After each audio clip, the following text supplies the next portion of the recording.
shift from the fear of COVID to living with it, and that the normal that we know in the past may not be there anymore. When you take a vaccine, you're not doing it only for yourself, but for your loved ones, for the people closest to you, and for the rest of the country. The diseases that these vaccines protect us against are more dangerous than the vaccine.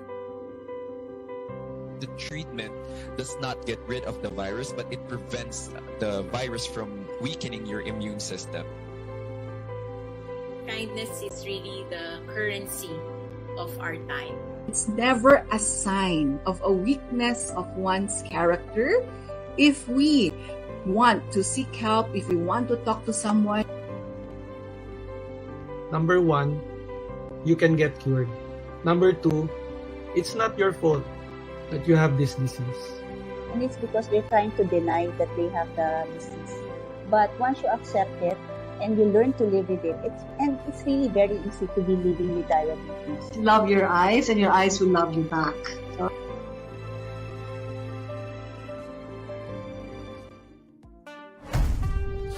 Patuloy pa rin ang laban natin sa COVID-19. And together, we can beat the solution. B. Bawal walang mask. I. Isanitize sa mga kamay. Iwas hawak sa mga bagay. D. Umistansya ng 1 metro. A. Alamin ang totoong impormasyon tungkol sa COVID-19. Protektahan natin ang sarili at mga mahal sa buhay.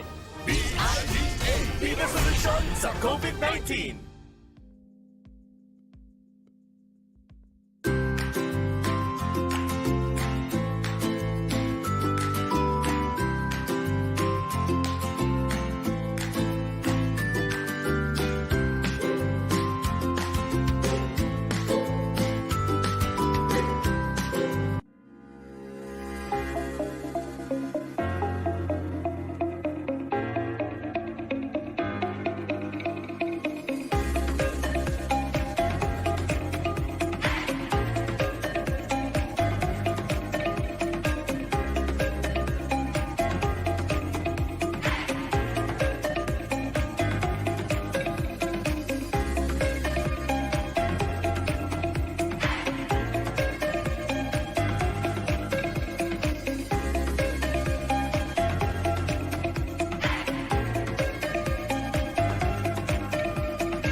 Magandang tanghali po sa inyong lahat. Welcome po sa episode for this month ng Sweet Talk with Doc Ayi Faller. At ang pag-uusapan po natin today ay ang part 2 ng ating episode on obesity. So of course, we started this last February and nakatanggap po kami ng feedback na marami pong nabitin. Kasi hindi po natin sa sobrang lawak ng obesity o labis na timbang. Na alam natin marami sa ating mga Pilipino ang nagsasuffer nito lalo na during the pandemic, maraming hindi nakalabas, hindi nakapunta sa gym. Ngayon pong level 1 na lang po tayo sa Philippines and paano ba yung balik alindog project natin, 'di ba? So ako nga po pala si Kai Magsanok, ang country lead ng Hello Dr. PH. Allow me to introduce my co-host for Sweet Talk with Doc Ayi. Wala pong iba kundi ang ating interim EIC, si Bianchi Mendoza. Ate Bianchi. Nakamute ka, Ate Bianchi. Hello! Ayan, sorry. Good afternoon. So, sobrang excited ko for this episode. Nakalimutan ko po mag-unmute. So, hello po sa lahat nating viewers. Hi, Kai. I'm excited to be here for another Sweet Talk episode. Alam natin na bigyan lang natin ng context bakit importante to sa ating dalawa. Bakit importante yung Yes, very Ako po, close to our hearts. Close to our hearts, no? Kasi kami ni Bianchi, yung tinatawag po natin dito sa Pilipinas, sa Pilipino na malaking bulas, no? And alam niyo po yung nagtataka ako at tatanungin din natin to kay Doc Ayi mamaya. Bakit po ba may mga tao na tulad ko na nakatingin lang ako sa kanin, alam mo yun, feeling ko tumataba na ako. No, I'll just say the word. No, we're not body shaming anyone. We're just using words that we use in our everyday conversations. Nakatingin lang ako sa kanin, tumataba na ako. Samantalang yung iba, isang bandehado na yung kinakain, di mo alam kung saan napupunta. How about you, B? Ako kasi yun ang issue ko eh. So that tells me, di ba, parang, oh my God, am I going towards obesity and then its complications? How about you, B? Yeah, like I mentioned sa last episode natin, in my 20s, nakaka 3 to 4 cups of rice po ako sa isang sitting without gaining weight. So, yung eating habits na yun, nadala ko po into my 30s where medyo bumabagal na po ang metabolism natin. So, aside from, yung concerns natin na gusto magpa-slim, ang concern talaga natin is how to be healthy, di ba? At any size, di ba? How to avoid complications, di ba? Na-discuss natin last time kung ano ba yung mga factors na nag-contribute dito. So, we'll recap that before we dive into the next set of questions na hindi po natin nasagot last time. Yeah. Ang Facebook Live po na ito ay supported ng Alaga Health at ng Experto PlayLabs. So we're also streaming on the Alaga Health Facebook page. Yes. Thank you, Dr. Dexter Galban, Dr. Via Roderos, and of course, our technical support team from Experto, Glenn, Shane, and Alana. Thank you so much. Thank you po. Jake, our intern, is supporting us. So kung meron po kayong mga tanong, ipadala nyo lang po sa amin, whether comment dito sa ating stream or through personal message. If gusto nyo protektahan ang inyong privacy, okay lang din po. Kami ang bahala sa inyo. And if you can join us on the air later to ask your questions straight to Doc Ayi, we will more than welcome you. So, of course, a Sweet Talk with Doc Ayi will not be complete without the star of our Facebook Live. She's an unwilling star, okay? She's not doing this for anything else but to really help more people. And the way Doc Ayi kasi explains things, we have met a lot of doctors in our lives. There are some who make you panic. Maybe that's helpful, the fear factor. Doc Ayi keeps you calm and says that everything can be handled. No? Diabetes is not a death sentence. So, without further ado, joke. Hindi po yun ang tatamang English ko, joke po yun. Let's call in Doc Ayi Faller. Hi, Doc Ayi. Hi. Good afternoon, everyone. Good afternoon, Doc. Nice to see you again. Same here. Parang ang daming pambobola nun, bago ako na-introduce. Kaya pa Doc Ayi, sinasabi ko sa'yo kahit wala nakakarinig eh. Kasi yun lang, same na sinasabi ko, kaya lang paulit-ulit si Kai. Alam mo yun, hindi na rin napapagod. Doc Ayi, before we, tulad na sabi ni Ate Bianchi, before we continue, today we're gonna focus on nutrition, and yung complications talaga ng obesity. I-recap lang natin yung questions na nasagot last month. Number 1, what is obesity? maybe yung to define, Doc Ayi, no, yung kailan considered obese ang isang tao, di ba? When we use our BMI calculator, for example, what are the factors that contribute to obesity? Why are there people who are tabain and there are people who are not? And then, of course, yung sa amin nga, yung issue namin ni Bianchi, yung big bone o pagiging malaking bulas. Okay. Sige. First, let's define what obesity is. So, obesity is a form of malnutrition. Kasi ang usual, alam nating malnourished people are yung mga payat. But actually, yung mga malalaki, it's also a form of malnutrition, being overweight and obese. So, strictly speaking, siya yung accumulation of excessive fat sa katawan natin, which makes us at high risk for heart disease, stroke, and other illnesses like cancer. No? So, ang obesity and overweight, it's already considered a disease. So, disease entity na siya. Hindi na siya yung sinasabi lang, ay, tumaba kasi, so mataba lang siya. Pero, hindi. Ngayon, sakit na siya na kailangang gamutin. So, it's been considered an illness since 2013. So, yan, pwede na yung ilagay sa ating mga diagnosis, obesity and overweight. So, paano natin malalaman kung isang tao ay overweight or obese? So, base po yan sa ating timbang, our weight in kilograms divided by our height in centimeters squared. So, ang tawag po dito ay yung BMI or Body Mass Index. So, pag ang body mass index po sa isang Asiano, especially Filipino, ang normal is less than 23. You are considered overweight if your BMI is 23 to 24.9, and you are considered obese if the BMI is 25 and above. So, ang units po niyan is kilogram per meter squared. So, may iba magsasabi, sobrang baba naman noon, no?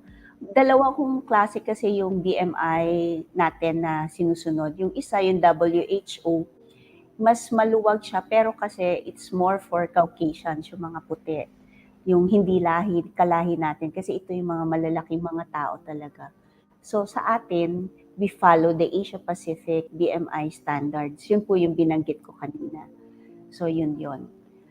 So, doon natin malalaman if overweight or obese. Tapos, the next question was, ano yung nagko-contribute to obesity? Yung factors po, Doc, contributing factors that contribute to obesity. Well, unang-una talaga, first and foremost, is the lifestyle. So, pag ang isang tao is overeating and not exercising, just having a sedentary lifestyle, then you can really expect na mag-gain sila ng weight. So, that's one. Second is, may mga tao kasing may sakit na sadyang nag-accumulate sila ng fat sa katawan, like yung mga taong may excess steroids, like Cushing syndrome, or may excess growth hormone sa katawan, tulad ng acromegaly. These are endocrine problems. So, nare-reverse din naman yan. You just have to go to the correct doctor who is the endocrinologist, katulad po namin na hormone doctors. And then, meron din kasi na may mga sakit na kinakailangan bigyan ng mga gamot na ang side effect ay nakakataba. So, ang mga gamot pong ito ay tulad ng steroids. So, ang steroids po kasi ay napakahusay na gamot, especially para sa mga may hika or may mga autoimmune diseases. So, parang forever sila naka-maintain dito. So, yun. So, ang nagiging side effect is lumalaki rin sila. And then, the last one, na gusto nyo, nasabihin ko. Tabain and big bone. Sa lahi. Sorry naman. Yung pag sinasabi, kasi nasa lahi nila. Lahat daw sila sa pamilya malalaki. But as I have said the last time, if you look at them, kaya pala sila lahat malalaki is because of the way they are eating. It's not really because of their genes, no? So, again, lifestyle po iyon. But lifestyle. There are really some people who are really big, like yung mga lahi po ng mga African Americans. So, they really are big compared to the whites, to the Latinos, to Asians, no? Pero that's the main reason kung bakit iba yung classification natin sa BMI nila. Iba yung ginagamit nating standards. Para nga hindi naman tayo, kumbaga kasi sasabihin, ay mga Pilipino kasi maliliit. Pero tayong maliliit ang katawan, hindi by height. Maliliit ang katawan. Hindi komot maliliit tayo kumpara sa kanila. We are healthier. Actually, hindi. Yes. No? So that's why we're using a different BMI standard. Okay. Now to the big bone. So as I've said, we define big bone in the dictionary kasi it just says that the bones are wider than what is expected. So that's the reason why the last time I had you measuring your wrist. Yes. Because so yan na naman tayo.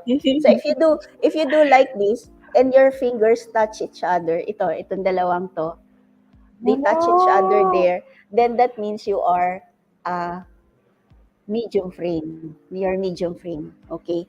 But if they cannot touch each other, kunyari hanggang ganyan lang, then that means you have a large frame. And then if they overlap each other, kunyari, nakikita ba? Ganyan. Ganyan yung nakikita pag in-encircle Ganyan po yung wrist. overlap. Apo. Yes. So that means you have a very small frame. So ano ngayon ang significance niyan? When you do your ideal body weight, when you compute for your ideal body weight, and then you find out na when you do the wrist size, it's just medium, or it just reaches each other, your fingers reach each other. That means kung ano yung ideal body weight, yun na yun. Pag hindi siya nag-reach, ibig sabihin malalaki yung mga buto mo, you add a 10% to your ideal body weight. And if they overlap, your fingers overlap, then you minus 10% to the ideal body weight. Okay. So yun yung kumbaga mas malalim na dive into your big bone dilemma. Yes. Yes, so ako plus 10% ako. Plus 10% to the standard, Doc. So parang kailangan natin tignan yung buong context ng tao bago natin i-assume na ito dapat yung aking BMI. Good to know. Ganda yun. So we're deep diving into the specifics na, Doc, no? Which, fits nicely into our next question kasi very specific na siya. Yung about the calories, Doc. So, alam natin na lahat po ng kinokonsume natin sa araw-araw, kahit po ang diet food na tinatawag may calories. Ano po ba yung number of calories per day na pwede pong mag-lead to obesity? Kunyari, yun po yung constant consumption mo in one day, let's say, 1, 2, 1, 5. Ano po yun? At ano po ba yung mga lifestyle or behavior na parang nagko-contribute sa pagiging obese? Yung kasi natin, there's no dekahon na computation for the total number of calories that we should be consuming per day. It will depend on the patient's physique, so yung weight niya, and then their activities for the day, if they're just be sedentary or they really are moving around a lot and having regular exercise. So, depende dyan. So, usually what we do, the weight, kunyari, like me, I'm 60 kilograms. If I won't be doing anything for the day, then I should just be computing about 25 calories per kilogram. Parang ganon. And then that's gonna be my total caloric requirement for that day. Now, if I'm planning to go mountain hiking or I'm going to run a marathon or the regular exercise na heavy or strenuous activity, then I can make that my weight in kilograms multiply by 30 calories per kilogram. Parang ganon. So, yun. So, there's really no hard and fast rule for that. It will really depend on what your activities are for the day. But to be on the safe side, we always compute it at our weight in kilograms, multiply by 25. Tapos yun. So, kunyari, if we're going to go by that, I'm going to get my calculator. So, if I'm 60 times 25, so I should be consuming 1,500 calories for per that day. Yun po yung per day. minimum. Oo. So, yan yung minimum ko. But if I'm going to be doing more activities, I can increase that 25 to about 30. But the thing is, we'll be talking about weight loss. So, paano mo malalaman? For example, let's take si Kai. Kai, will you indulge me? How much do you weigh right now? I'm 75 kgs. Oh, sige. So, 75 Mabigat pa ako kay times... Jungkook, Doc Ayi. Kasi 70 kg lang si Jungkook eh. Amo na, lalaki naman siya. Okay. Why do I say lalaki naman siya? Kasi the male species, they have larger bones. Ito yung tunay na larger and heavier bones. and po. bigger muscles. So they're really expected to be heavier than us, than the female. So let's Mas say ma-fat with tayo, you, Doc, no? We have more fat, we have sorry, more in our fat. They body. have more muscles.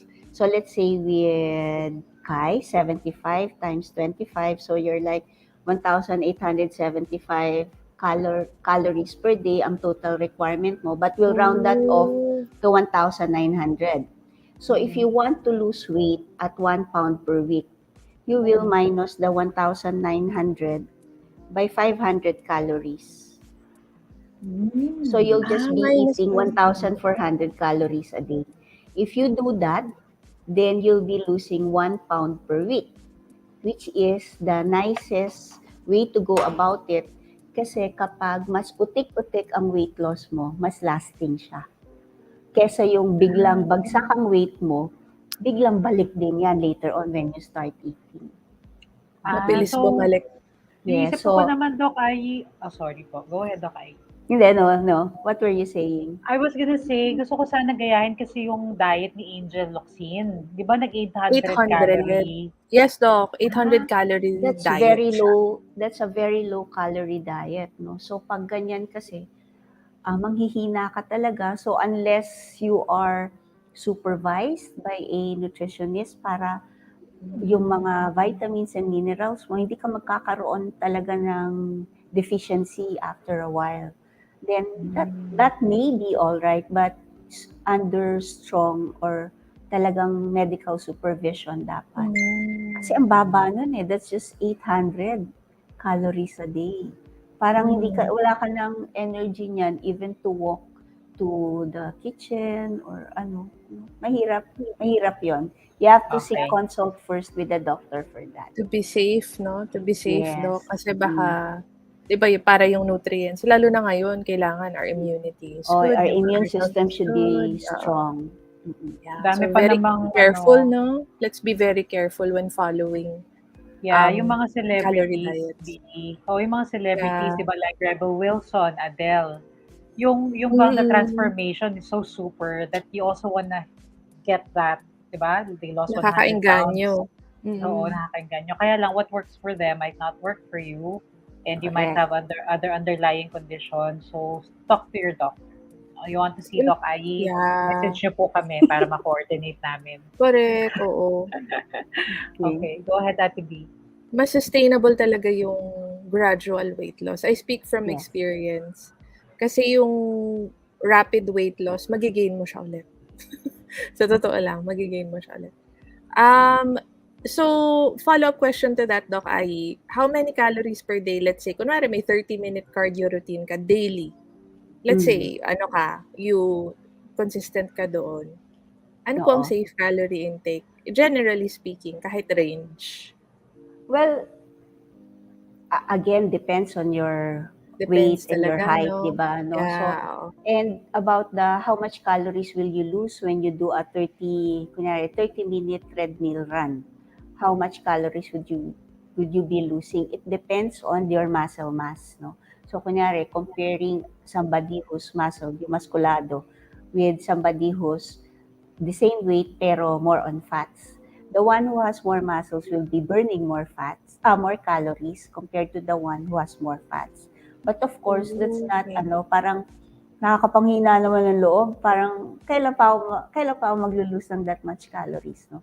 So you have to start somewhere. So even though we will say na kasi puro fats lang yung sa katawan mo, so mas konti yung calories na mababurn mo. But eventually, if you keep on exercising and you build muscles, yung fats mo napalitan na ng muscles, so eventually you'll be losing more calories, no? So, yun nga, kailangan lang maumpisahan ang exercise. Kasi mahirap yung palaging gusto natin mabilisan eh. Everyone's in a hurry to do it. Pero, yun nga, it's not enduring kapag ganun. Sa habit talaga eh. It's a habit po. Hindi siya temporary na for now, I just need to lose the weight. Tapos eventually, parang i-incorporate po natin sa araw-araw na buhay natin. Correct, yes. Hindi pala, hindi helpful yung balik alindog. Dapat po yung alindog, pang araw-araw, hindi all lang year pang round. summer. Correct, Yes. diba? Correct. it's the attitude din towards food and exercise, 'di ba? Na makakatulong Yes, sa correct. Very Hindi good siya yan, means to yung an end attitude. Opo, hindi siya means to an end. Kumbaga, part na siya ng buhay natin. Mag ganun. Correct.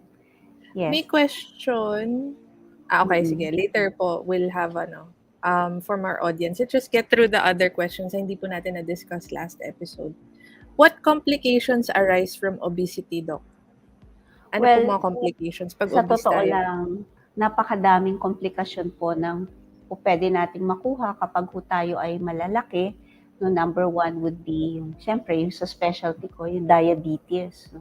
Kapag po kasi lumalaki tayo, nagkakaroon tayo ng a form of insulin resistance or hindi pinapakinggan ng katawan natin yung hormone na insulin, so ang sugar natin umaakyat ng husto. So, yan ay dahil nga sa excess po natin na fat na na-accumulate sa katawan. Bukod po doon, yung sakit sa puso, stroke, sakit sa tuhod natin kasi mabibigat na yung mga dinadala.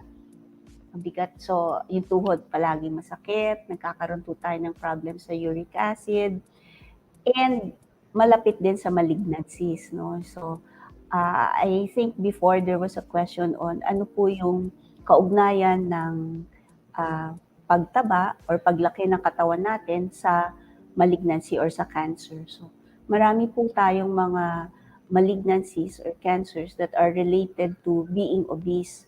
Primarily, yung mga reproductive cancers like sa babae, yung uterus, ovarian, ganyan. Sa lalaki naman, yung prostatic cancer, colon cancer. Kasi dahil putos dun sa excess fats, these excess fats in our body would elaborate certain hormones and other substances that would make the cancer cells, especially if you have the predisposition to it. Kung kunyari po, nasa lahi nyo talaga, tapos ang cancer na iyon, tapos malaki po kayo. Para pong they feed your gene line and excess fats. So, mas nag-i-increase po yung risk nyo to have that particular form of cancer. Okay. So, kaya po hindi yan, di ba yung mga bata, pag ang bata, ang taba-taba, cute-cute, di ba? Nung araw, uso yan eh. Pag mataba yung bata, very cute. Pero, hindi na. Kasi natin that these chubby little kids will become chubby women or chubby adults. And then when they're like that, then they are at an increased risk for all of these illnesses. So, yun. Yeah, kailangan baguhin po yung perception na para bang, kasi dati nung panahon ko, Doc Ayi, pagpayat yung bata, para bang inaano natin dun sa status sa buhay. You know what I mean? Parang di ba may mga kultura na gano'n, di ba? Na syempre pag madami kinakain yan, kaya ganyan, di ba? Wow, yamanin, ganyan. Pero para bang pag sinabing payat, yan yung, you know what, kaya parang yun din yung, it's a discussion I keep having with my mom. Kasi their perception is you should always take a ride to school, for example, no? Sumakay ka na, mag-taxi ka na, o mag-jeep ka na. Gusto ko maglakad eh. I enjoy the di ba, the process of walking, being around nature sa UP noon, nag-shortcut ako, imbis na sumasakay. Doesn't mean that I'm not doing as well as the next person who has a car. So, we have to change our perception na gano'n. Kawawa naman So, yung mga parang, batang pinapataba. Yeah. So parang it's more like cultural din, ano? So, gawa rin ng ating kultura na kaya siguro pwede rin. Yeah. Okay. Pag malusog, di ba? Alagang-alaga pag malusog. Okay. Yung last question from last week, Doc Ayi, I think nasagot na siya, Bianchi. Yung can obesity cause cancer? Yes. Kasama. Alright. So, okay. Now we're gonna go through, si Doc Ayi po, may shinare po siya sa amin ng mga slides. So, kayo pong naka-tune in, we will go through with them with Doc Ayi para po sa inyo. And mag-take po kayo ng screenshots kung gusto niyo. And kung may questions po kayo, just send them our way. Tapos sasagutin po namin yan later. Go ahead, Dee. You want to, so that Doc Ayi can take us through these really helpful tips.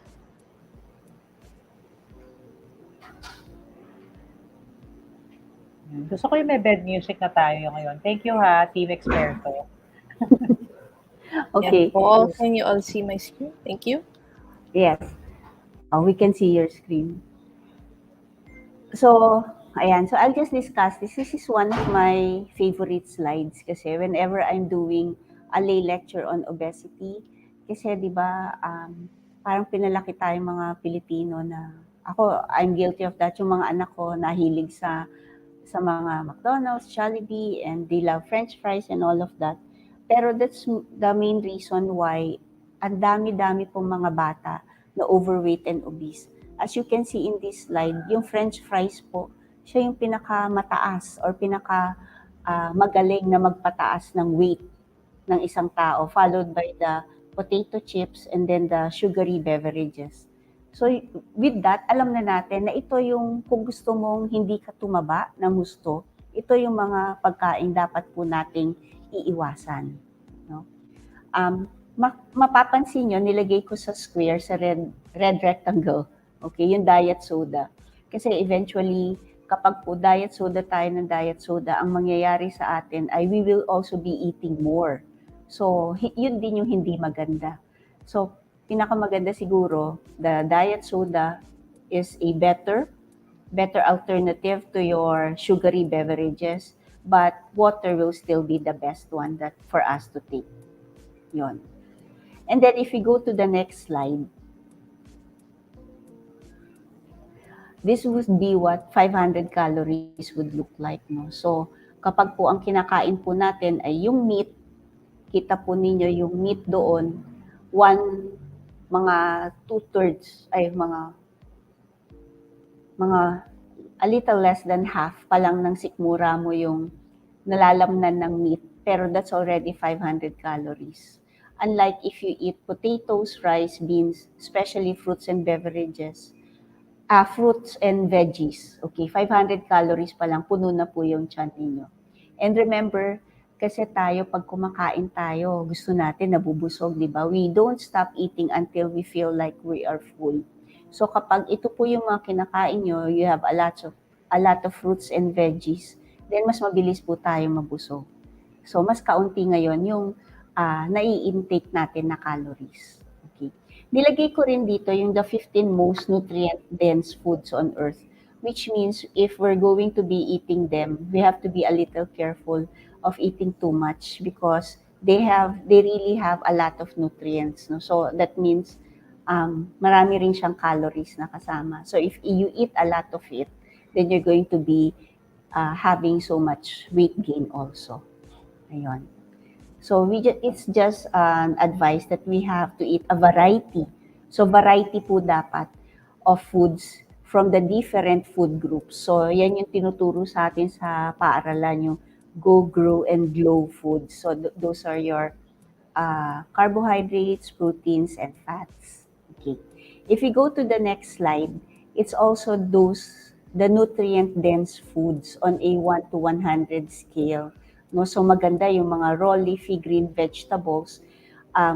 If you eat that, no, marami ka talagang makukuhang mga vitamina at mineral at pampalakas po ng katawan ninyo. And again, as we've said, pag marami kang nakain nito, mabubusog ka agad. And yet, mababa lang po yung magiging weight gain natin compared to if you eat the refined sweets, oils, and grain. So, mas mabilis po tayong tataba pag ganyan po ang ating kain. So, what do we do? Next slide. We control the portion sizes of foods that we eat. Ayan. So, meron ito, bata pa lang tayo, nakikita na natin to, yung food pyramid na tinatawag. Pero kasi in the last 10 years, we altered this already, na ang nasa base ng triangle natin is the fluid. Yun po yung fluids natin. Mostly water and milk and the fruit juices, pero less po yung fruit juices because they have sugar also. And at the tip of the triangle, there will be your fats and oil. na konti lang po talaga ang dapat kinakain natin sa maghapon. Tapos yung pinakamarami doon sa solid foods would be still your greens and your fruits and veggies. So ganun po dapat ang ating kinakain. How should your plate look like pag ganito? So at the next slide, yan po yung ating plate planner. So you would see yung isang buong plato, kalahati po niyan, dapat po andyan yung ating fruits and veggies. And then 1/4 will be our ulam, so protein. So it's meat. It can either be fish, chicken, beef, or pork. And then another 1/4 or the remaining 1/4 of your plate should be your starch or your greens. So it's either in the form of your rice, or your bread, or your pasta. So, ganyan po yung dapat itsura ng ating plate, sa loob ng plate natin. At sa labas ng plate natin, we have yung water natin or our milk. So, sa mga bata, it's milk. For the older ones, for the adults, it's water. Pero kasi, of course, we still want the adults to be drinking milk, especially for the calcium content. No? So that would be a talk for another day on osteoporosis. Okay. So, yun lang po supposedly yung basic natin on how we should go about our diet. Pero kasi there's this very nice discussion that we can have on how much sugar should be in our drink. So, Bianchi, if you'll go 2 slides forward, one more. There.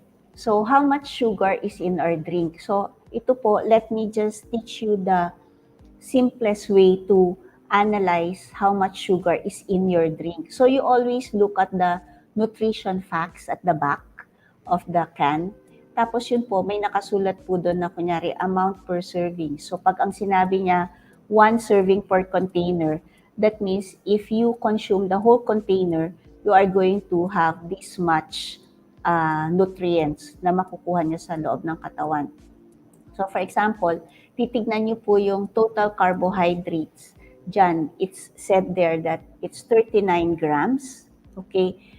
So most of which are coming from sugar. Nakasulat sugar 40 grams. So yung sugar na yan na 40 grams, how many calories will that be? So if you multiply that by 4, that would be equivalent to 4, 8, 12, 16. That's actually almost 160 calories. Tama ba? 4 times 4. Tama. 160 calories. Okay.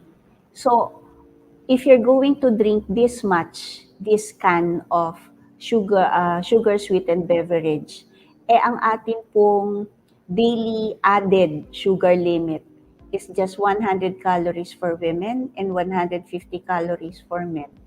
So, na-consume mo na agad yung sugar na recommended for you for the day. So if you will be eating more, something that has sugar in it, then that will now transform to more sugar in your blood and more weight gain.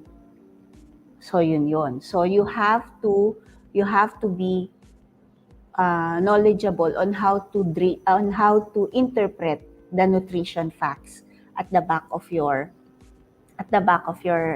can of beverage. Okay.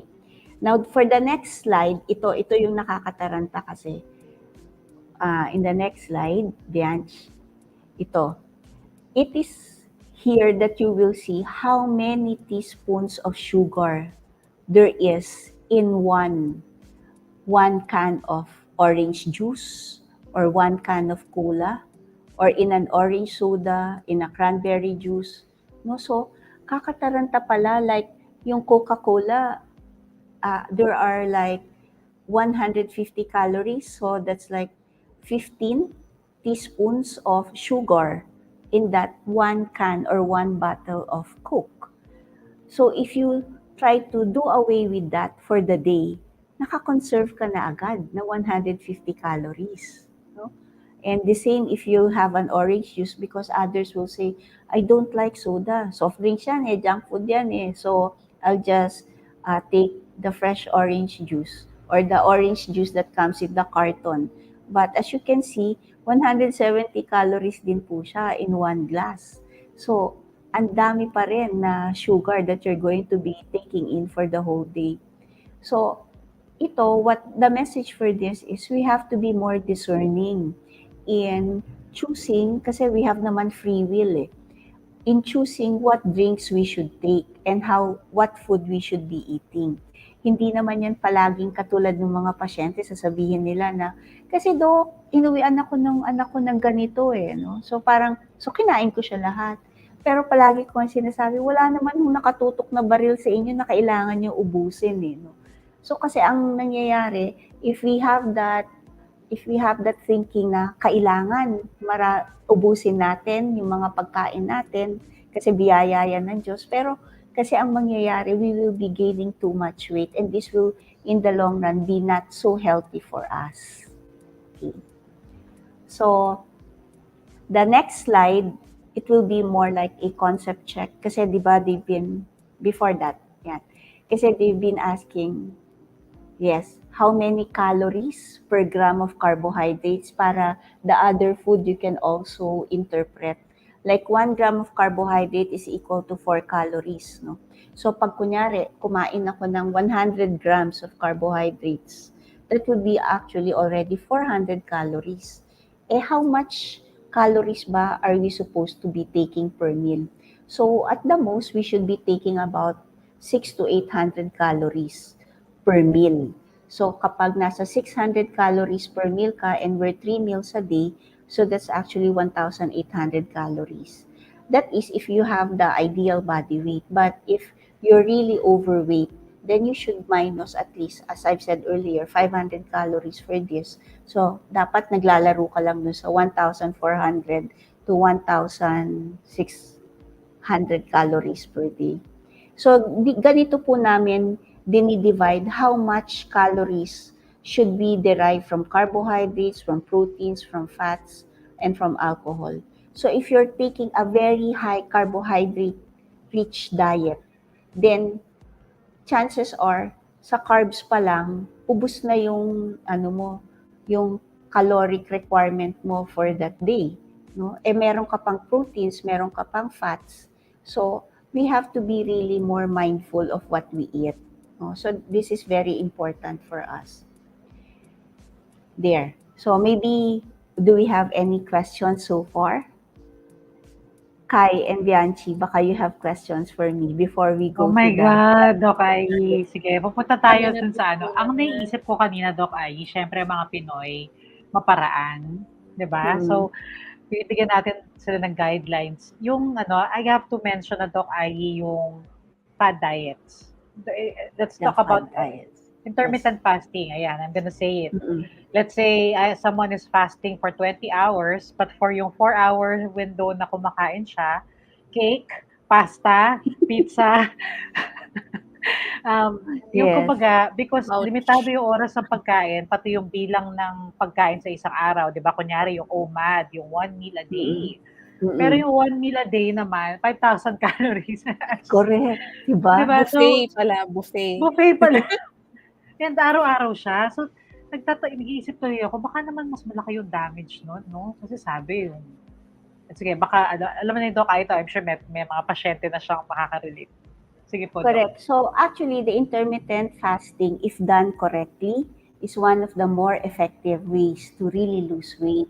Kasi nga dito, ang nangyayari, you fast for several hours a day and then you just have this window period wherein you're supposed to be feasting or kumakain ka. But again, as we've said, depends on what kind of food that you are eating. So if you're eating this really truly rich carbs na simple sugar na they're really going to add weight to you, or pag kinompute mo yung all the calories that you ate for that 8 or 6 hours na window period, talagang sobra-sobra pa sa kung sana kumain ka na lang for every meal, di ka na nag-intermittent fasting. So, the message is, if you're going to do intermittent fasting, during the feasting time or the window period wherein you can eat, you should still be choosing the food that you will eat. So, you still stick it out with the healthy ones. Hindi po pwede nag-fasting naman ako 16 hours, so now I'm going to eat the whole cake. Parang ganyan. Or I'm going to eat Kasi sabi nila, Doc Ayi, maganda naman ng fruits. So I'm going to eat 1 kilo of lanzones. So, pero hindi po pwede yun, di ba? Kasi everything should still be in moderation. So you just eat the right amount. And you choose the healthy ones. Kasi, di ba, you're doing the intermittent fasting to be healthy, and yung weight loss will just be a bonus. Remember that. Ha? Kasi sometimes we try to lose weight for the wrong reasons. Like, I want to lose weight so I'll look good on my graduation day or do sa wedding ng kapatid ko, yung mga ganyan. But hindi mo naisip yung long-term effect na if I'm really healthy all these times, I maintain my ideal body weight, then malayo ako sa ibang mga sakit. No? Parang palaging gusto lang natin is yung immediate Aesthetic. effect. Yes. Yeah, yung Aesthetic, panglabas. Opo, hindi lang po yan. Doc Ayi, can you explain what autophagy ba yun? What autophagy is? Kasi honestly, nung nauso yung intermittent fasting, syempre na-curious ako. I joined a lot of support groups on FB. And when I was sharing before and after slides, someone pointed out, look, nag-autophagy na si Kai. Actually, hindi ko yun na-gets. Autophagy is actually more of yung katawan mo is trying to clear out all those damaged cells that you have para to pave way for the regeneration of newer cells. Kumbaga parang sarili mo, no? You're trying to get rid of all those bad things. How do you do that? By being more healthy, having a healthier lifestyle, by eating, exercising, and all that. No? Pero yun nga, with autophagy, it's more of eating better. So ang nangyayari is your body is eating itself, eating out all the bad things. So autophagy literally means self-eating. Self-eating. So you're trying to use all the energy that you have stored in your body, no, to flush out all the pangit then and to pave the way for the newer ones or the healthier cells to parang mas sila yung mangibabaw. So that's how I understand autophagy. Pwede rin i-apply sa buhay. Sa life you philosophy. clean out all those people who are toxic to you. Correct. Ayan. Thank you, Doc Ayi. Yun lang naman yung questions ko. How about Dami you, natin Ate Bianchi? natutunan. Ang dami ko na-realize sa slides actually. And yung mga next slides din natin, very interesting. Lalo na po yung cranberry juice. In my mind kasi, ang perception ko sa kanya, it's one of the healthier drinks. Kasi we always hear, di ba, cranberry juice can, let's say, help you prevent UTI. Parang may mga ganun pa di ba? So parang in my mind, ang image sa Neurological kanya, health. Yeah. it's a healthy option. So it's important to read food labels pala talaga. Even if Doc yung maasim na orange juice, di ba usually we go for mas maasim, yun yung mas healthy. Pero kailangan natin i-check kasi may sugar pa rin talaga siya. Correct. Or okay. So yun, mindfulness talaga, no? So for that, let's go to the mindful. Yes. Let's go to the mindful. Sakto yung segue natin. So, let me reshare my screen. Masaya. Dami ko natututunan. Thank you, Doc Ayi, for doing this series with us. Unang-una, screen share. Daming tinatamaan. Oo, daming tinatamaan at natututo. Sa mindfulness ba tayo, Doc? Or you wanna discuss this one? Okay. Sige, let's go to the Mediterranean diet. Because I think one of the questions earlier were, what would be a diet that we would recommend, no? Yes. So, ang dami nga kasing diets that came into existence. Kasama na yung mga fad diets, ketogenic diet, the Atkins, the ano ba yun? Miami Beach diet ba yun? Nakalimutan ko na ba? South Beach diet. Ayun. Gusto ko yung Miami. Hindi pala Miami. Sabi mo South Beach. Palibasa parang ang tagal-tagal na ng mga Opo. the South Beach diet. Yes. Yeah. Pero yun nga, so the nutritionists and the endocrinologists, we really would like to recommend the Mediterranean diet. Ito yon. So this is more of healthy fats talaga and lean protein and unrefined carbs. So unrefined carbs meaning hindi yung white rice, ito yung mga red rice, brown rice, no, and yung mga quinoa, no, they're mas mahal pero kasi these are the kumbaga unrefined and they have more fiber. So ito basically yung itsura ng Mediterranean diet. There are healthy fats, proteins, and unrefined carbs, and then you have unlimited non-starchy veggies. So this is the Mediterranean diet, especially for those people na obese who already have coronary artery disease or already had stroke in the past. So this is very nice also. Then the next slide, this is binanggit ko to the last time. This is the DASH diet or the dietary approach to stop hypertension. Nice. So it looks basically the same as your Mediterranean diet except medyo mas marami siyang grains na nire-recommend. No? So this one, they have studies on this and dito nakita talaga that just with this diet, they were able to control mild hypertension. Very minimal din yung gamot na ginagamit. So these are the diets that have gone through randomized controlled trials at talagang napakita that these are effective to reduce weight, reduce your cholesterol levels, reduce the blood pressure, and have an overall decreased risk for heart disease and stroke. Yun. So with that, pinakamaganda, should we be doing Mediterranean or DASH diet? But actually, in my clinic, I just tell my patients, we should just do mindful eating. So what is mindful eating? Okay. So mindful eating, ito talagang very important. You have to eat with intention and attention. Kasi di ba yung iba talagang kahit ano na lang kakainin, makita nila doon sa lamesa, oh, this is food. O sige, let's just eat, ganyan. Or yung mga pantawid gutom lang, na hindi naman ine-enjoy yung pagkain, pero they won't stop eating until they are very full. So, when we do mindful eating, we have to always eat with intention and attention. And yung intention mo when you're eating is, ito maganda to para sa katawan ko. Hindi ito yung makakasira ng katawan ko. So, that means before you take a bite of that cinnamon roll, you have to think, is this going to be good for me? Mga tipong ganon.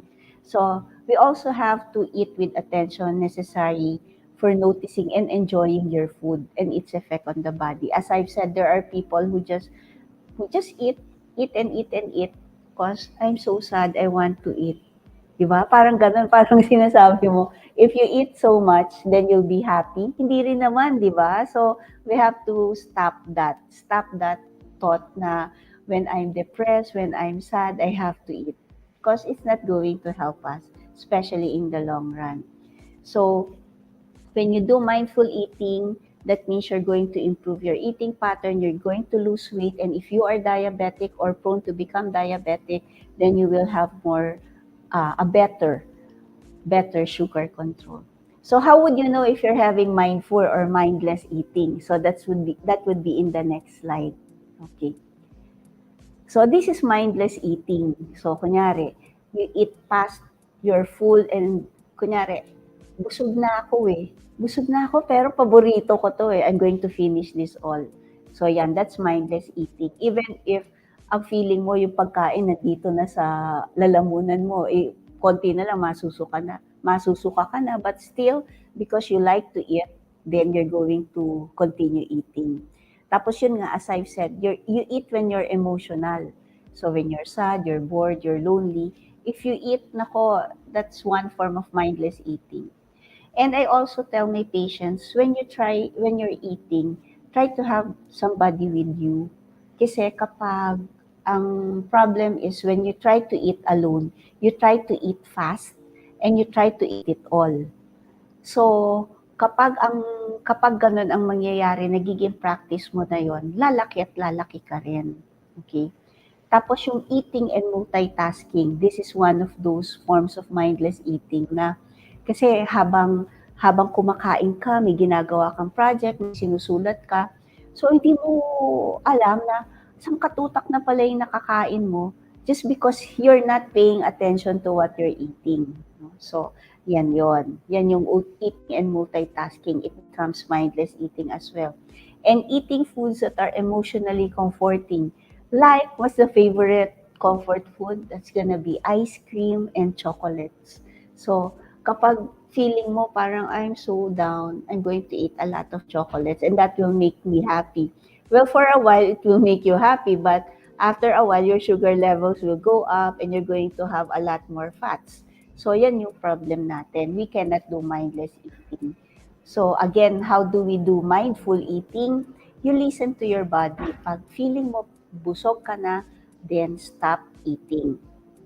Tapos, kapag feeling mo nagugutom ka, that's the time for you to eat again. Pero just the same, we have to have a more structured eating pattern, breakfast, lunch, and dinner. No? Tapos yun nga, we have to eat with others. Maganda yon if you have a family, you eat with your whole family, bonding rin, and at the same time, you can check each other na hindi talaga sumusobra yung ating kinakain. Then, we also eat foods that are nutritionally healthy. So, stop eating yung mga fast foods and all that. So, if you have a choice between fast food and foods that are cooked at home and you know that are really nutritionally healthy, you choose the better ones, okay? And again, when eating, you just eat. Don't do multitasking para alam mo na yon. You're doing mindful eating. And you also try to consider where the food comes from, no? So para alam mo, are these really healthy or are these foods that are derived from the laboratory or galing pa siya sa whole foods? So these are also things that you have to take into consideration. Yon. So, okay. Any questions for me? Kai? Not for me, Doc Ayi. Wala kaming ginawa dito kundi ang dami po naming insights and tinatamaan kami in a good way. Madami kami ginugoodbye yung mga emotional eater, mga stress eater, mga mindless eater. Ito po, mindless yung mga kasama. eater. Lalo na mga busy. Yeah. Pag busy, Doc, yung multitasking, as Kai mentioned, guilty tayo dyan, di ba? Yeah. So, kaya talaga kailangan you should have time for your health. Kasi I know you really are very busy people, no? So, I always tell my patients, kunyari, the last time they saw me was a year ago or 6 months ago. And then, when I ask them, bakit ngayon lang po kayo nag-follow up? And then they will say, kasi Doc, I'm so busy. To the point na pati yung gamot nila, nakalimutan nila inumin and all that. So, I always tell them, you have to make your health your priority, not earning money. Kasi what if you earn so much money, but you become so sick because you neglected yourself? So, all of that money, you'll still be spending for your health. No, so sayang lang. So, we have to make your health a priority. So, kayo din, kayong dalawa rin. You have to do that. Kasi we work to enjoy life, di ba? Para, how will you enjoy life if yung money you earn will go lang to your medicine? Oo nga naman, di ba? Yeah, dapat yung pinaghihirapan natin para sa pangarap natin na shelter and farm. Animal shelter. Yes. Oo, hindi para sa pagpapagaling ng yan. True. Matanda natin yan. Okay. Practice natin yan. Yes. I'll eat with my dog. Eat with people, di ba? I'll eat with my dog. Family ko yung dog. Oo naman. Okay. Yeah. Okay. I think yan tayo umabot sa exercise part ng slides ni Doc Ayi. Maybe we can tackle that in our next episode. If you don't with you, Doc Ayi. Exercise na episode. Exercise. So, nag-exercise ba tayo? Live. Summer bath. Charot. So, sa gym na tayo tatlo. Oh my God. Pinapunta si Doc Ayi sa gym. Sorry naman, Doc Ayi. I think we should pull in Justin. So, si Justin po ang aming unit head for brand sa Hello Dr. PH. Hi, Justin. Hi, Doc Ayi. Yes, Hello. Hello, naririnig na po ba ako? Yes. Loud and yes, clear. okay. Hi. So, yun nga, nag-ano kami, back and forth kami nila Bianchi, nila Kai sa ating private chat dito sa StreamYard. Masyadong natatamaan sa mga pinag-uusapan natin this afternoon. So, yun po, going to our topic po, may mga questions po tayo sa ating Facebook comments. So, unahin po natin si Shaira Evangelista. So, sabi niya, hello po, is obesity purely a physical issue o pwede rin po itong maging mental health issue, Doc Ayi? Yes. Hello, Shaira, and thank you. Actually, I'm sorry, that was one thing that I neglected to say, na isa siya sa mga nagiging problems natin is how you would now look at yourself. So it becomes a mental health issue. No? Especially, nagkakaroon tayo minsan ng mga body shaming and all that. So isa siya sa mga pangit na consequences rin ng being overweight and obese. So it starts out with the person being uncomfortable already with how they look, and then after a while, hindi na maganda yung tingin nila sa sarili nila, so they tend to revert or become introverts. So hindi siya nagiging magandang consequence when we become overweight or obese. Pero nga kasi the thing is, you just have to seek help, no? Hindi niyo naman kasi kailangan kimkimin or damdamin na kasi laki-laki ko na, wala na ako magagawa. Because there's always hope. We can always do something with it, no? And you can always start with yourself. You try to resolve, what are my issues? Bakit ba ako nananatiling malaki? Is it because I'm having mindless eating, I'm not exercising, and all of that? So you can start that way, and then eventually, the doctors will be helping you para ma-maintain mo na kapag nagsa-start ka na mag-lose ng weight, no? So yes, you are right, Shaira. Mental health issues, siya yung isang part ng overweight and obesity that should really be tackled well. Before Justin asks the next question, Doc. So for example, ako, I am already obese or overweight and I'm mentally bothered by it. I don't have a mental health doctor. I can talk about it with an endocrinologist like you, right? Just talk to your doctor. For starters, yes, no? So, kasi minsan mababaw pa lang. I mean, yung akala, siyempre for somebody, kung kunyari I'm really big and dinadamdam ko siya. So for me, parang basan ko na ang mundo, no? Pero if you're going to talk with a healthcare provider, parang may papaliwanag sa'yo na hindi naman yan ganyan kalaki ang problema mo. So sometimes, mere talking with somebody, even if it's just a colleague or if it's a healthcare provider, it really helps a lot. But eventually, this healthcare provider can also suggest or recommend if a psychiatrist is needed for that. But usually, hindi naman. Yeah. Okay. Thank you, Doc. Go ahead, Justin. Interesting yung next na question. Yes. Itong question na to, anonymous. So, medyo, siguro personal din kasi yung question niya. So, sabi niya, hi Doc, curious lang po, can obesity affect my sex life? If yes, how po and in what way? Yes, Okay. Doc Ayi. Definitely yes. Especially the male. Kasi kapag po masyadong malaki minsan ng isang lalaki for, how do I say it? It's difficult to assume, correct yun. It's difficult to assume coitus, yung position po na yun. Kasi nga, masyado nang malaki yung tiyan, nakaka-bother na, and all of that. And also the self-image kasi, it's also a big factor, no? So kapag po, syempre before we really have the full sexual enjoyment, nag-uumpisa muna yan sa, hindi ako masyadong aware doon sa mga terms that we use for it, pero yung foreplay, and then the act itself, and then the afterwards, no? So para po the whole enjoyment of it, malaking factor din kasi minsan yung physical appearance ng isang tao. So, if one person would go into the act having concerns about how they look, so sometimes this contributes to the unenjoyment or dissatisfaction with the whole lovemaking process. So, yun. Yes, Doc. So, ang theme song nun yung kanta ni Beyonce, yung XO. Love Me Lights Out. Char! Talagang may kantahan. May kantahan.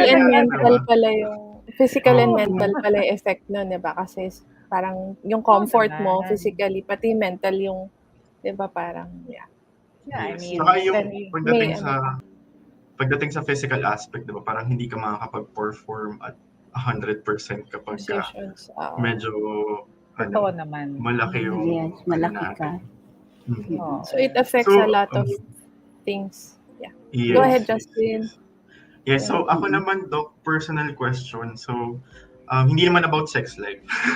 Pero, so napag-usapan natin kanina yung obesity sa mga bata, di ba? Ako kasi nung bata ako, medyo mas malaki talaga ako. Nung mga, lalo na grade school, ganyan. So, nasabi na parang napabayaan sa kusina, ganyan. Paano po natin ma-prevent yung obesity sa mga bata? Siyempre, hindi natin matuturo naman sa kanila agad yung concept ng mindful eating, di ba? So, paano po natin sila matutulungan? So, remember yung kids kasi, they still rely on the practices of the parents. No? So, kunyari, like, don't buy anymore the mga junk foods or yung mga zero-calorie foods that zero-calorie, the calorie-dense foods that really don't contribute to good health. So that's one. Second, you encourage the kids to move.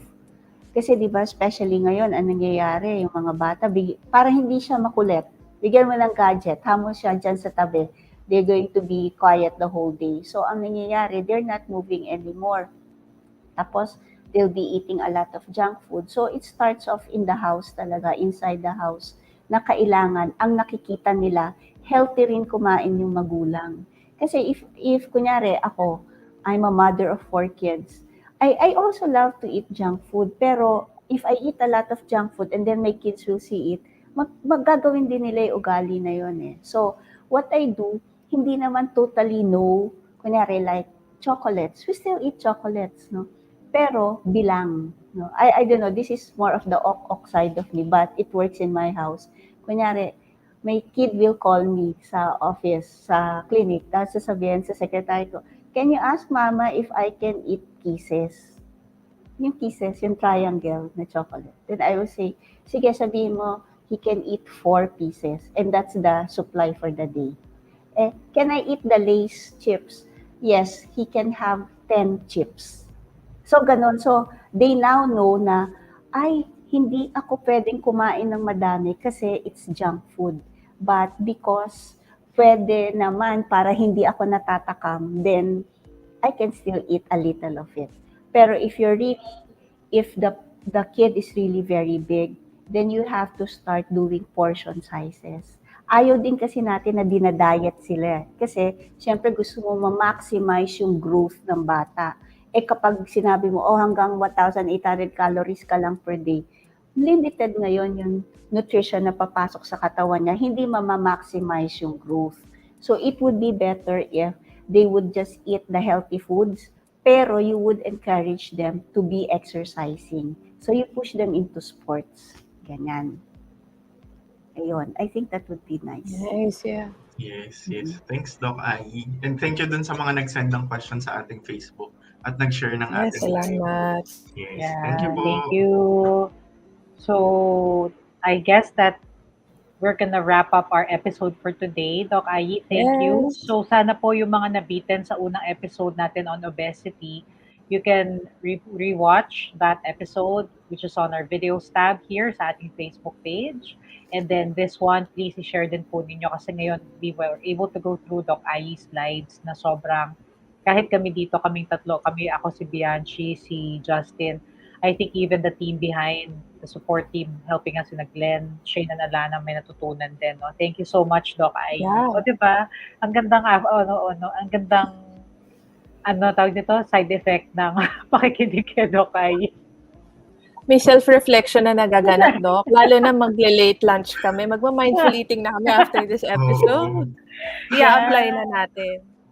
Yeah. So, Ang daming natutunan, no? Parang just to share a bit before we close, ang goal should be, ito yung magiging takeaway ko, promise, takeaway ko talaga siya. Ang goal should be health, not just, may notes ako, not just yung panlabas nating anyo. Parang bonus na lang yun, di ba? That you look good, you fit into the clothes that you wanna buy, di ba? At dapat sustainable ang weight loss, yung through, whether it's Mediterranean, intermittent fasting, kasi in that way, magiging safe po yung 1 pound a week for long-term results din. And ang pinaka-memorable po ay mindless versus mindful eating. We should be mindful, not mindless when eating. Kasi ang naisip ko nga doon, caring for ourselves isn't just about i-indulge mo yung comfort food, di ba? It's investing yung in long-term health and mindful eating as lifestyle na. Part of our everyday lives. Kaya natin to. Kaya. Thank you, Doc. Kaya Thank you, Doc. Isipin mo na lang si Doc Ayi.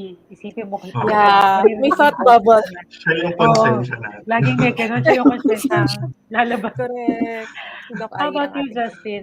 Ano ang takeaway mo for today from today's episode?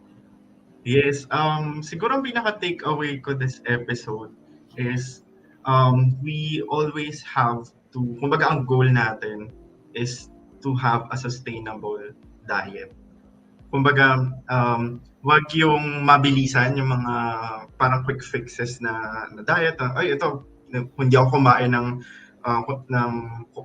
masyado ngayon, so parang after a week okay na ako. Pero magigain mo rin siya eventually agad eh. Kung parang sasabi nga ni Doc Ayi, di ba, na parang kung mas mabagal yung weight loss mo, mas matagal yung effect nun sa'yo. Mas maganda yung effect nun sa'yo in the long run. So, yun. Kumbaga, wag nating isipin yung pangmabilisan, pangmatagal na dapat. Yes. So, thank you, Doc Ayi. And Bianchi and Bianchi.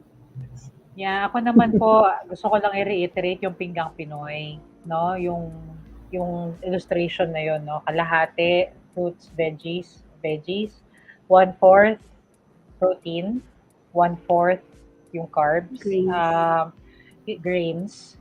Hindi po siya complicated, hindi po mahal maging healthy. And kung meron po kayong gustong malaman pa, message nyo na po kami sa Hello Doctor. We would be so happy to help you. And thank you again, Doc Ayi, for joining us this month. Do we have your blessing? Ang ating next topic for April is exercise, fitness. Yeah, sure. If you want, we can also invite some other who can also talk more about exercise. Okay, sure. Sige, Doc Ayi. Hanap tayo niyan. Sige. So, ikaw, Doc Ayi, meron ko pang huling message sa ating mga viewers?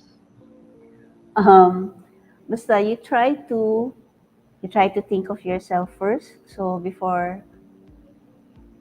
should love ourselves. That's number one. So if we love ourselves, we will take care of ourselves.